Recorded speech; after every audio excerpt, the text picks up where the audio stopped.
Bismillahirrahmanirrahim. Kita coba belajar mengambil beberapa booster atau motivasi bukan dari saya, tapi dari seseorang yang Allah rekomendasikan di dalam Al-Quran. Walaupun mungkin boosternya itu tidak ada di YouTube, gak ada di Instagram, tapi followersnya memang banyak sini orang. Cuman dalam bentuk yang berbeda. Yang punya aplikasi Al-Quran, coba buka HP-nya surat 31, surat Luqman. Kisah tentang Luqman di dalam ayat itu disebutin di ayat 12 sampai ayat 19, satu halaman. Kita tilawah ya. A'udzu billahi minasy syaithanir rajim. Bismillahirrahmanirrahim.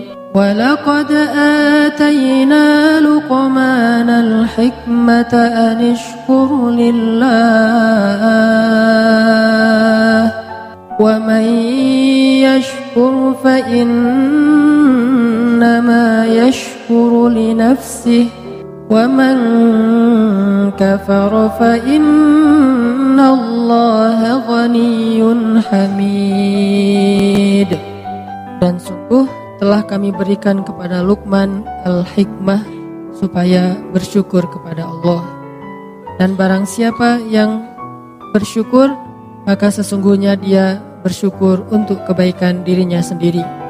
Dan barang siapa yang kufur atau ingkar, maka sesungguhnya Allah Maha Kaya lagi Maha Terpuji. Teman-teman, kalau kita baca surat ini, nanti kita akan menemukan nasihat-nasihat yang sangat berharga dari Luqman.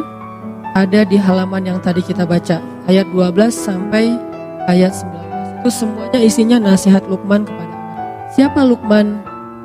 Luqman ini kalau di antara umat Nabi Muhammad mirip dengan Uwais Al-Qarni. Ada ulama yang mengatakan Luqman itu hidup di zaman Nabi Daud alaihissalam. Ada yang mengatakan hidup di zaman Nabi Isa alaihissalam. Allahu a'lam. Cuman memang dia bukan nabi, tetapi dia orang soleh yang istimewa. Kan orang soleh itu ada banyak di zaman para nabi. Kayak di zaman Nabi Sulaiman, orang solehnya yang gak terkenal tapi keren siapa?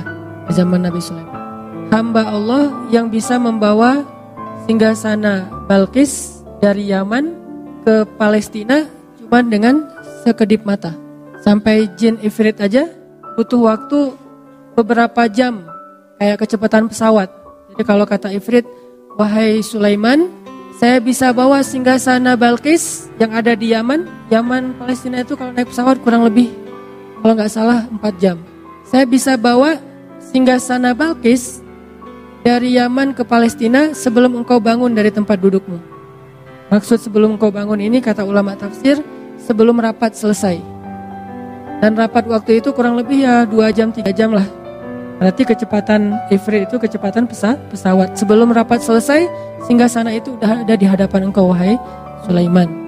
Terus tiba-tiba berdirilah seorang laki-laki yang gak dikenal. Bahkan di Al-Quran juga gak disebutin namanya, saking gak terkenal. Jadi jangan remehkan orang yang followersnya dikit. Belum tentu yang selebgram lebih soleh dan lebih istimewa daripada yang biasa. Bisa jadi yang orang gak dikenal siapa-siapa, tapi dikenal oleh Allah dan dikenal oleh para malaikat.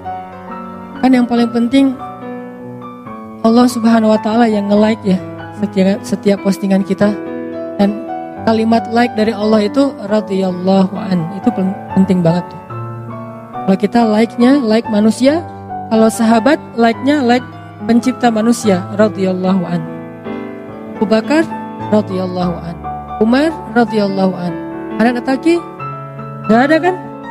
Gak mungkin juga saya ngaku-ngaku radhiyallahu an. Dan gak ada juga orang yang sepakat mengatakan Hanan itu sih radhiyallahu an juga. Gak ada kan ya?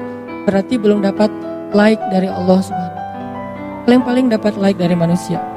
Nah, laki-laki yang di zaman Sulaiman juga mirip dengan Luqman. Walaupun kalau Luqman disebutin namanya. Di zaman Nabi Isa ada orang kayak gini, di zaman Nabi Daud ada, di zaman Nabi Musa ada, banyak. Di zaman Nabi Musa salah satunya Khidir. Gak terkenal, tapi dia punya kelebihan. Sampai selebgram seperti Musa aja belajar kepada Khidir. Laki-laki ini berdiri mengatakan, "Ya Sulaiman, izinkan saya membawa singgasana Balqis dari Yaman ke Palestina dalam sekedip mata aja." Sekedip mata dalam bahasa kiasan ini artinya selama jarak antara orang yang datang dari kejauhan belum jelas siapa sampai menjadi jelas, kurang lebih sekitar 5 menit. Sekejap mata itu bukan satu kedipan mata ya. Tapi bahasa kiasan, kata ulama tafsir, kalau ada yang datang dari jauh tuh, itu siapa ya, kayak asa kenal gitu. Nah, sampai benar-benar jelas kira-kira berapa menit kalau dia jalan kaki. Dari orangnya agak-agak asa kenal sampai kenal, berapa? Sampai 5 menit, tergantung jalannya ya.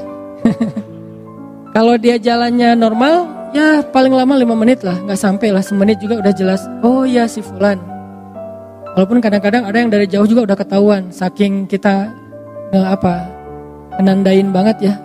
Wah dia datang ya ternyata, gitu ya, udah ketahuan dari wanginya. Oh ada harum tertentu nih udah khas gitu teh. Siapa yang wanginya khas di antara sahabat? Mus'ab bin Umair. Kalau Mus'ab lewat satu lorong atau satu gang, cewek-cewek Mekah langsung nyari-nyari mana Mus'ab, karena parfum yang dipakai Mus'ab itu nggak ada di Mekah. Satu-satunya yang pakai parfum itu cuma Mus'ab. Sampai Mus'ab kalau nyuci baju, orang-orang rebutan pengen nyuci baju Mus'ab biar disatuin dengan baju mereka sehingga aroma wanginya pindah ke baju mereka. Ini sahabat Nabi yang namanya Mus'ab, selebgram zaman sahabat lah yang paling keren. Nah laki-laki ini bilang, saya bisa membawa singgasana Balqis dari Yaman ke Palestina kurang lebih 5 menit. Sehingga akhirnya Sulaiman memberi izin, tiba-tiba singgasana itu sudah ada di depan Sulaiman dengan Balqis-Balqisnya. Ini artinya ada orang yang hebat tapi nggak terkenal. Lalu Allah Subhanahu Wa Taala menyebutkan kisahnya di dalam Al-Quran. Sehingga di sini ada pelajaran apa teman-teman? Ikhlas. Luqman salah satu di antara simbol keikhlasan. Dia hidup di zaman para nabi, tetapi dia tidak dikenal seperti para nabi. Uwais Al-Qarni juga kayak gitu, simbol keikhlasan. Tidak diketahui kehebatannya oleh manusia, tapi diketahui kesolehan, kehebatan, keistimewaannya oleh Allah Subhanahu Wa Taala. Lalu Allah lah yang mengilhamkan kepada Nabi Muhammad untuk memberitahu kehebatan Uwais kepada sahabat-sahabat beliau. Lalu sahabat Nabi mencari Uwais, ketahuanlah oleh orang banyak bahwa Uwais itu bukan orang biasa, orang istimewa. Jadi nggak usah khawatir. Kalau kita ngelakuin satu kebaikan, terus nggak ada yang lihat. Justru ketika kita mengharapkan apresiasi dari manusia, maka kita kehilangan penghargaan dari Allah Subhanahu Wa Taala. Ini harus pilih. Kadang-kadang kita harus milih di hati kita nih, mencari penghargaan dari Allah, mencari nilai di mata Allah, atau mencari poin di mata manusia. Rating siapa yang kita cari? Like siapa yang kita harapin nih? Like dari Allah atau like dari manusia?